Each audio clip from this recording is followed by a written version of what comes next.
नमस्कार, स्वागत है आपका कमोडिटी निवेश में, जहां हम आपको न सिर्फ कमोडिटी बाजार की खबरों से रूबरू कराते हैं बल्कि बेहतर ट्रेडिंग खोज भी हम आपके लिए लेकर आते हैं। आपके पास कोई भी सवाल हो तो आप पूछिए। हमारा नंबर है 9136934058 पर अपने सवाल हमें व्हाट्सएप करें। साथ ही आप हमारे सोशल मीडिया पेज के जरिए भी अपने सवाल हमें भेज सकते हैं। अगले आधे घंटे तक आपके सभी सवालों के जवाब देंगे। दो मेहमान हैं जो आपके सवालों के जवाब देंगे। रविंद्र राव हैं कोटक सिक्योरिटीज से और भूपेश शर्मा हैं बीकानेर से, टेक्निकल एक्सपर्ट है। लेकिन सबसे पहले बुलेटिन की शुरुआत करेंगे कॉटन से, क्योंकि हमारे साथ अतुल गनात्रा साहब है, कॉटन एसोसिएशन ऑफ इंडिया के प्रेसिडेंट है। सर, स्वागत है आपका ईटी नाउ स्वदेश पर। सर, कॉटन उत्पादन को लेकर नया अनुमान आप लोगों का क्या है और ये अनुमान लगातार कम क्यों हो रहा है? क्या वजह है? क्या यील्ड घटने की वजह से लगातार आप लोग अनुमान कम करते जा रहे हैं?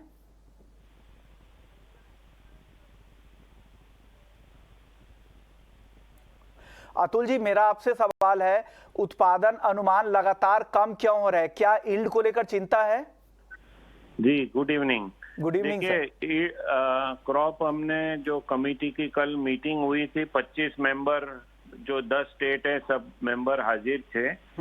तो उनका ये कहना हुआ कि यील्ड कम हो रहा है और 5 साल से इंडियन कॉटन की यील्ड लगातार कम हो रही है और इस साल ऐसा लगता है कि लोएस्ट यील्ड होगा। ओके। जो हमारे एक्सपर्ट्स हैं हम उनको पूछते हैं, तो कल भी हमने उनका रिव्यू लिया था, तो उनको कहना ये हुआ कि इस साल क्वालिटी अच्छा है, इसका मतलब ऐसा नहीं है कि यील्ड ज्यादा रहेगा। यील्ड क्यों कम है इस साल? 2 वजह हैं। एक तो फार्मर मैक्सिमम 2 पिकिंग ले रहा है।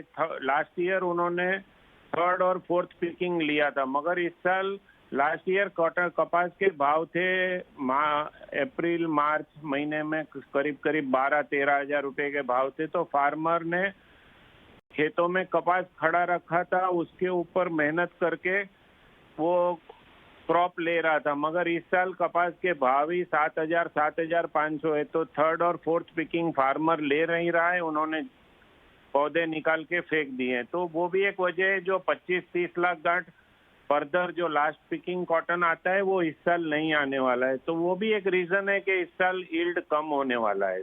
और लगातार हमारा जो यील्ड है वो ड्रॉप होते जा रहा है, तो इसके लिए कुछ ना कुछ करना पड़ेगा, नहीं तो आगे जाके बड़ी समस्या हो सकती है। जी, क्यों यील्ड कम हो रहा है? क्या वजह हो रही है? क्या हम लोग बेहतर सीड्स का इस्तेमाल नहीं कर रहे हैं? जी, जो हमारा ये सीड का टेक्नोलॉजी है ना, ये 2003 में आया हुआ है और उसके बाद हमने कोई इसका अपग्रेडेशन नहीं किया है।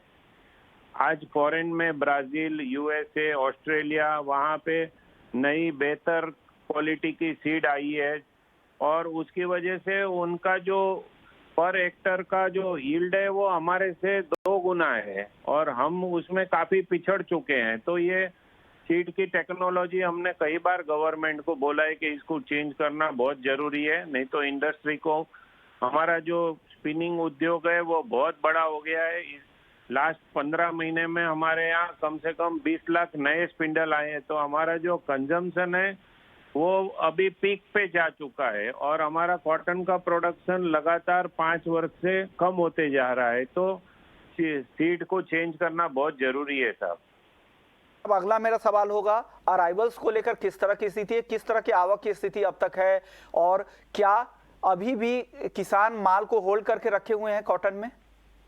जी, देखिए, फरवरी 28 तारीख तक 155 लाख बेल्स की अराइवल हुए, जो कि 50% अराइवल हो चुकी है और हमारा क्रॉप है 313 लाख बेल्स का। तो हम समझते हैं कि और 50% माल आना बाकी है जो फार्मरों के घर में है और वो स्टेट वाइज अलग अलग है। जैसे नॉर्थ इंडिया में 20-25% माल रह गया है फार्मर के पास और सेंट्रल इंडिया में 40 से 50% तक का माल गुजरात, महाराष्ट्र और एमपी में है और साउथ इंडिया में 35 to 40% कपास फार्मर के घर में है।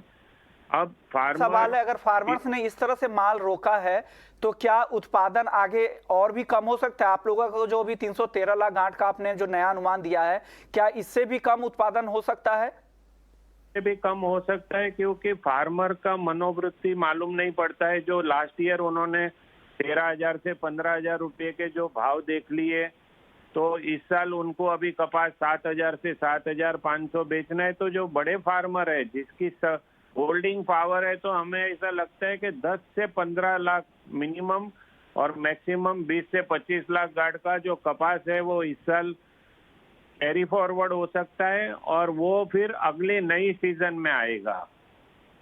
तो लेकर ये क्या पोजीशन पॉसिबल है है अभी? कि ये हो सकता है, अगर इतना कपास अगर कैरी फॉरवर्ड हो गया तो आगे चल के फिर थोड़ा और भी प्रेसिंग या अराइवल को देखते हुए थोड़ा क्रॉप और भी आगे कम हो सकता है, ऐसा लग रहा है जी। ओके सर, मिलों की डिमांड किस तरह की है फिलहाल? जी, मिले अभी 95% एवरेज कैपेसिटी पे इंडिया पे चल रही है और हम ये कह सकते हैं कि मंथली कंजम्पशन जो है वो पीक पे, जो लास्ट ईयर जब पीक था, प्रॉफिट अच्छा हो रहा था, तभी जो पीक था 28 से 30 लाख गांठ मंथली कंजम्पशन है। तो रोज की रोज मिलों को कंजम्पशन के लिए माल लेना ही पड़ता है। 1,10,000 गांठ का मिलों का कंजम्पशन डेली है और मिलें उतना माल ले रही है, मगर प्रॉब्लम ये है कि जब अराइवलें कम होगी अप्रैल मई जून महीने में, कभी तो जाके अराइवलें कम होगी, तब मिलें कैसे चलेंगी, क्या करेंगे वो मालूम नहीं है। हमने गवर्नमेंट को 2 बार सुझाव दिए कि जो कॉटन की इंडिया में आने वाले टाइम में थोड़ी शॉर्टेज हो सकती है फार्मर की होल्डिंग की वजह से, तो इंपोर्ट ड्यूटी हटाना बहुत जरूरी है। हमारी मिलों का कंजम्पशन बहुत बढ़ गया है, नए 20 लाख स्पिंडल आ गए हैं, तो ड्यूटी हटाएगी तो ही जून के बाद मिले चलेगी, नहीं तो फिर से थोड़ा प्रॉब्लम होना चालू हो जाएगा जी। ओके, शुक्रिया अतुल जी, आपने वक्त निकाला और कॉटन मार्केट की 360 डिग्री हर बारीक बातों को आपने बताया कि क्या स्थिति ग्राउंड की चल रही है, क्या अराइवल्स है और उत्पादन को लेकर क्या नया अनुमान है। चलिए आगे बढ़ते हैं, मॉनसून की बात कर लेते हैं। हमारे साथ जीपी शर्मा साहब हैं स्काईमेट से। सर, मॉनसून को लेकर, ये पूरे हफ्ते को लेकर किस तरह का अनुमान है और क्या अलर्ट आप किसानों को देना चाहेंगे? देखिए, अभी विश्वमोहन जी, प्री मानसून सीजन अभी है। मार्च के बाद से हम इसको मार्च अप्रैल में मानसून के आने में तो आपको मालूम है अभी थोड़ा वक्त है, जून से शुरू होगा। प्री मानसून सीजन में एक बहुत बड़ा ट्विस्ट है वेदर कंडीशंस में, जैसे कि हम काफी दिनों से देख रहे थे फरवरी करीब करीब ड्राई रहा, ड्राई भी और हॉट भी। पहला जो पखवाड़ा था मार्च का वो भी लगभग ऐसे ही रहा। 2 हफ्ते में तो बरसात बहुत कम हुई है, नाम मात्र हुई है एक्चुअली। पहले सप्ताह में 68% की कमी रही, दूसरे में तो उससे भी ज्यादा 75% की कमी है। लेकिन अभी बदलाव है और कल ही कुछ देश के इलाकों में, पर्टिकुलरली जो मध्यवर्ती भाग हैं, गुजरात, मध्य प्रदेश, महाराष्ट्र, इनमें भी हल्की हल्की वर्षा हुई है। देश के उत्तरी भागों में भी, पहाड़ी क्षेत्रों में भी हुई है। नॉर्थ ईस्ट इंडिया में तो चल रही है बारिश पिछले कुछ दिनों से। आने वाले दिनों में, अभी हम 5-6 दिन की बात करें तो देश के काफी सारे भागों में एक साथ वर्षा संभावित है। आज के दिन में ही हमें देश के मध्यवर्ती भागों में, इवन दक्षिणी भागों में भी और उत्तरी भागों में लाइट से मॉडरेट एक्टिविटी काफी जगह रहेगी। गुजरात में भी, और सबसे कम अगर मैं कहूंगा तो वो थोड़ा गुजरात में होगा, लेकिन बाकी जगह सबसे ज्यादा कहेंगे तो देश के मध्यवर्ती भागों में ज्यादा। और 2 दिन अगर बात और करें लेके चलें अगर हम 18-19 को, तो कई जगह पे तो ये सीवियर वेदर एक्टिविटी भी एक्सपेक्ट की जा सकती है, जैसे आंध्र प्रदेश के, तेलंगाना के कुछ क्षेत्र हैं, और इसी तरह के उसके साथ लगा हुआ जो महाराष्ट्र का क्षेत्र भी है, उनमें भी हमें जिसको एडवर्स वेदर बोलते हैं, इंक्लीमेंट वेदर कंडीशंस, जो उस तरह की संभावना है उन क्षेत्रों में। तो कहने का मतलब है आने वाले 5-6 दिनों में एक बदलाव, और जो हीट वेव चल रही थी करीब करीब काफी भागों में, उसमें तो अभी अनुमानित नहीं है, अभी तो नहीं होने वाली, जिसको अबेट कहते हैं, अबेटमेंट ऑफ हीट वेव, वो हो चुका है। और अभी मुझे ऐसा नहीं लगता कि आने वाले दिनों में पूरे मार्च में दोबारा से उसी तरह की हीट बन पाएगी जी। ओके, जीपी शर्मा साहब, अब मेरा अगला सवाल होगा, जो ये प्री मॉनसून जो बारिश हो रही है, ये फसल के लिए कितना नुकसान कर सकता है? हालांकि आपने ये कहा कि हीट वेव की दिक्कत अब खत्म हो गई है, मार्च से ये टल के अप्रैल की ओर चला गया है, लेकिन जो ये बारिश हो रही है, क्योंकि हार्वेस्टिंग का टाइम है और प्री मॉनसून बारिश का जो ये समय है, क्या फसल के लिए कितना नुकसान दे सकता है फसलों को?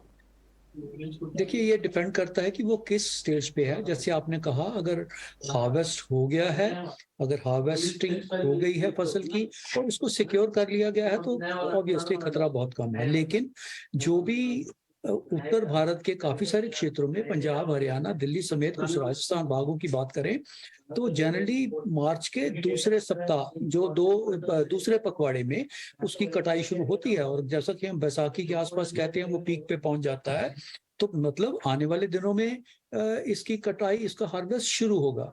मतलब स्टैंडिंग क्रॉप अभी भी काफी जगह होगी, और ऐसी इंक्लीमेंट वेदर कंडीशन जिसमें कि कई जगह पे हेल स्टॉर्म भी पॉसिबल है, ओले गिरने की संभावना भी है, जो कि मैं पी मानता शर्मा हूं साहब, कि अगर कुछ अगर आप सबसे डैमेजिंग चीज जो है वो तेज बारिश के साथ अगर ओले गिरे तो वो बहुत नुकसान पहुंचा ओके सकती सर, है। हेल स्टॉर्म की आप बात कर रहे थे, ओलावृष्टि की, किन किन जगहों पे हो सकता है ये? ज्यादा चांस तो उसका मैं कहूंगा जो देश के महाराष्ट्र और तेलंगाना साथ सटे हुए जो क्षेत्र हैं मध्य प्रदेश के, इन जगहों पे, और कुछ स्थानों पे जो राजस्थान का और निकटवर्ती बॉर्डर एरियाज जो पंजाब हरियाणा के हैं। हालांकि बहुत तेज होने की संभावना नहीं है, बट देन पॉसिबिलिटी जरूर है। जैसे पिछली बार भी जब हुआ था तो राजस्थान के काफी सारे क्षेत्रों में ओलावृष्टि हुई थी, जिससे फसल को नुकसान हुआ था। उसी तरह के आसार इस बार भी बन रहे हैं। तो राजस्थान समेत कुछ भागों में जैसे हरियाणा, पंजाब, और मुझे आशंका है कि तेलंगाना के कुछ क्षेत्रों में तो भारी भी एक्टिविटी हो सकती है। तेलंगाना में कभी भी एक्चुअली वेरिएबिलिटी बहुत ज्यादा है। एक बार तो वहां जनवरी के महीने में भी ओलावृष्टि हुई है पिछले साल ही, और उसके बाद एक बार अप्रैल के महीने तक भी होती है। तो वहां पे वेरिएबिलिटी ज्यादा है। ज्यादा खतरा मैं तो कहूंगा तेलंगाना और उसके आसपास जो महाराष्ट्र के कुछ क्षेत्र हैं, विदर्भ का क्षेत्र, मराठवाड़ा का क्षेत्र, और साथ लगे जो मध्य प्रदेश, उनमें प्रोबेबिलिटी ज्यादा रहेगी। जी जी पी शर्मा साहब, आपने वक्त निकाला हमारे लिए, और इन्होंने साफ अलर्ट किया है कि ओलावृष्टि की भी कुछ जगहों पे, कुछ देश के कुछ हिस्सों में ओलावृष्टि की भी संभावना बन रही है। महाराष्ट्र के कुछ इलाके, तेलंगाना में कुछ जगहों पे, एमपी और राजस्थान के भी कुछ इलाके में ओलावृष्टि हो सकती है। पुखराज साहब भी है, जाने माने एग्री एक्सपर्ट है हमारे साथ राजस्थान से। सर, क्या लग रहा है वहां पर मौसम की स्थिति क्या है? जैसा स्काईमेट का अनुमान है कि आज और अगले 2-3 दिनों तक बारिश की स्थिति बन सकती है, कुछ इलाकों में ओलावृष्टि की भी संभावना बन रही है इस हफ्ते। किन फसलों को फिलहाल नुकसान हो सकता है? आपका अनुभव क्या कह रहा है सर? पुखराज जी, आपका ऑडियो म्यूट है, प्लीज। धन्यवाद। सॉरी कोई नहीं मोहन जी। सर। जी जी। अभी कई जगह बरसात हो रही है राजस्थान में, और कई जगह बादलवाई बनी हुई है। कल शाम को भी पश्चिमी उत्तरी राजस्थान में तेज हवाएं चली थी बादलों के साथ, पर कल शुक्र है बरसात नहीं हुई। तो अभी जो बरसातें गिर रही है उससे 3 फसलों में नुकसान है। उसमें 1 नंबर पर सबसे ज्यादा नुकसान इसबगुल में है, दूसरा नुकसान जीरा में है, और तीसरा नुकसान जौ में है। अब चना और जो सरसों की फसल है उसमें नुकसान का खतरा नहीं है। हाँ, कहीं बहुत भारी बरसात गिर जाए और ओले गिर जाए तो उस कटी हुई फसल में या जो कटने को तैयार है सरसों और चना, उसमें हल्का फुल्का नुकसान हो सकता है। बाकी सबसे बड़ी दिक्कत है वो इसबगुल, जीरा और जौ के अंदर आएगी। और राजस्थान में जिस तरह का मौसम अभी है और हम लोग जो मौसम देख रहे हैं, ये फसलों के लिए बहुत नुकसानदायक है विश्व मोहन जी। और जो बरसात की संभावनाएं बताई गई है वो बिल्कुल ठीक है, एकदम सामने दिखाई दे रहा है हमें मौसम, कि मौसम बिगड़ा हुआ है और कई जगह अभी भी राजस्थान में कई जगह बरसात चल रही है विश्व मोहन जी। इसबगोल, जीरा और जौ को ज्यादा नुकसान की संभावना लग रही है। सर, गेहूं के हार्वेस्टिंग, कटाई को लेकर क्या स्थिति है अभी राजस्थान में, और उस फसल पर को कितना डैमेज कर सकता है अभी? देखिए, गेहूं की फसल को अब डैमेज करने की स्थिति नहीं है। बहुत भारी से भारी कोई हो जाए तो अलग बात है। बाकी ये जो मौसम चल रहा है इसमें गेहूं की फसल को नुकसान होने की संभावना नहीं है। हाँ, कटी हुई फसल पे पानी गिर गया तो गेहूं की क्वालिटी में थोड़ा खराबा हो सकता है, वैसे ही सरसों की क्वालिटी में थोड़ा खराबा हो सकता है, पर इनमें बहुत ज्यादा नुकसान क्वांटिटी का नहीं होगा विश्व मोहन जी। अब अगला सवाल ग्वार को लेकर होगा। ग्वार में आज काफी गिरावट दिख रही है, 4.5% नीचे ग्वारगम है। क्रूड के साथ साथ ग्वारगम की गिरावट भी बढ़ती जा रही है। हो सकता है एक्सपोर्ट डिमांड की चिंता यहां पर हावी हो रही हो। क्या लग रहा है इस गिरावट में, अगर कोई खरीदारी करना चाह रहा है आज की गिरावट में, क्या सलाह देंगे आप उनको, ग्वार सीड और ग्वारगम दोनों में? जी विश्व मोहन जी, देखिए, क्रूड का और इसका रिश्ता तो कभी का खत्म हो गया। क्रूड के साथ इसका कोई रिश्ता नहीं है। क्रूड में इतनी गड़बड़ आई तब भी इस पे कोई असर नहीं हुआ। हाँ, ये जो अभी ग्वार घटा है उसने सभी फंडामेंटलिस्ट को, जो धरातल पर देखते हैं काम, उनको आश्चर्यचकित कर दिया है। कि ये बाजार घटना नहीं चाहिए था, उसके बावजूद घटा है। घटना इसलिए नहीं चाहिए था कि डिमांड भी लगातार 25,000 टन मंथली की बनी हुई है और सप्लाई के मामले में जो अभी अराइवल मंडियों में आ रही है वो 12 से 13,000 टन 13,000 क्विंटल ग्वार की आ रही है, जबकि मांग 30,000 क्विंटल की है। तो बाकी का गोडाउनों से सप्लाई हो रहा है। तो मुझे लगता है कि ऐसे करते करते ग्वार में एक समय आएगा कि इसके अंदर अपने आप तेजी बन जाएगी। अभी एक तो वॉल्यूम की कमी और दूसरी निराशा और तीसरा जिस तरह से शेयर मार्केट का बिहेव है और या एमसीएक्स की ये जो क्रूड एनर्जी और का जिस तरह का बिहेव है उसका असर भी सेंटिमेंट का पड़ता है। तो बड़े प्लेयर इसके अंदर नहीं है, वॉल्यूम कम है, इसी वजह से ये ग्वार घटा है, वरना ये ग्वार घटना नहीं चाहिए था विष्णु मोहन जी। और जहां तक इस फसल तरह की की बात है, गिरावट नहीं फसल आ का रही है हमारा पुखराज जी? क्या जी इस जो गिरावट आज दिख रही है 4-5% की, क्या ये इस तरह की गिरावट हाजिर में नहीं है ग्वार में? जी नहीं, हाजिर में ऐसा कुछ नहीं है। हाजिर के अंदर तो जो भाव वायदा में दिखाई देते हैं उसी भाव के अनुरूप हाजिर बिकता है। कभी 25 प्लस बिक जाता है, कभी 25 माइनस बिक जाता है।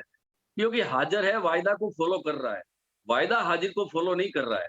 इसलिए हाजिर के भाव वही होते हैं जो वायदा के भाव होते हैं।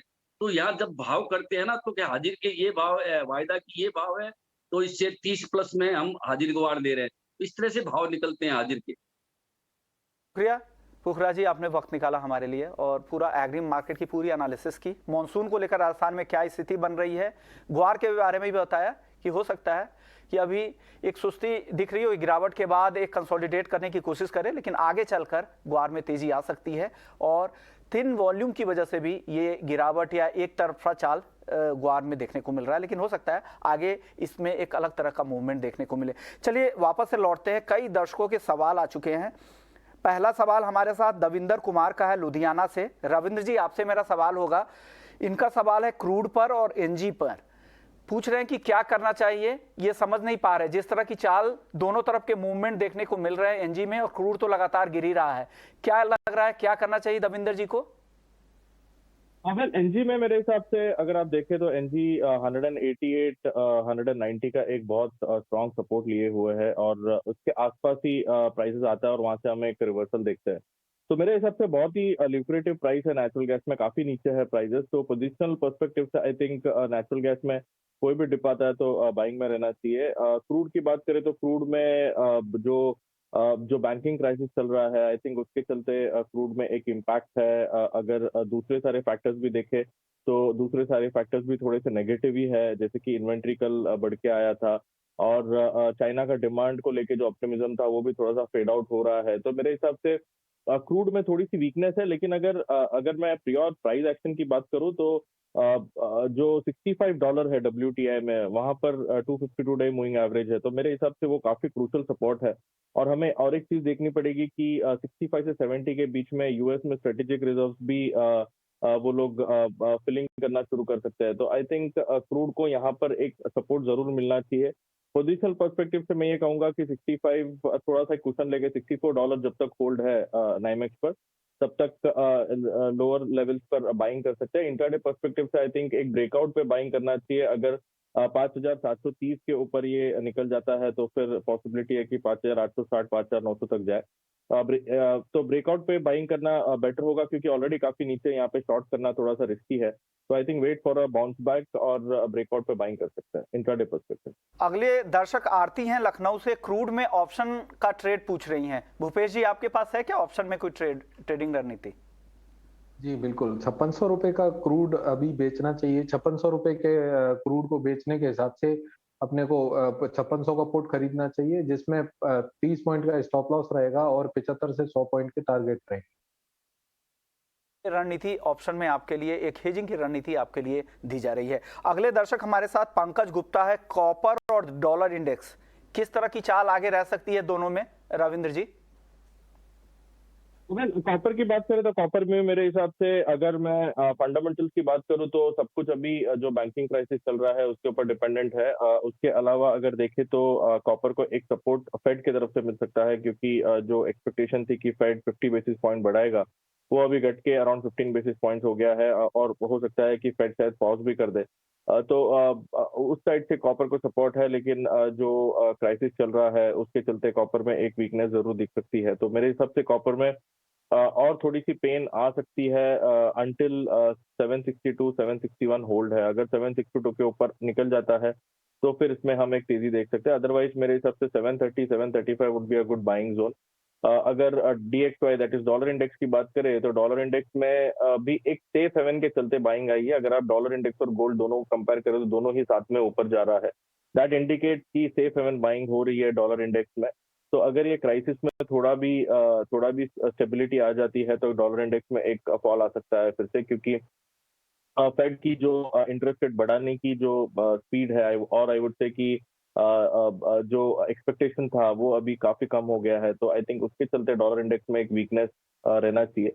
बट जब तक क्राइसिस है तब तक मेरे हिसाब से डॉलर में एक सेफ एंड बाइंग होगी।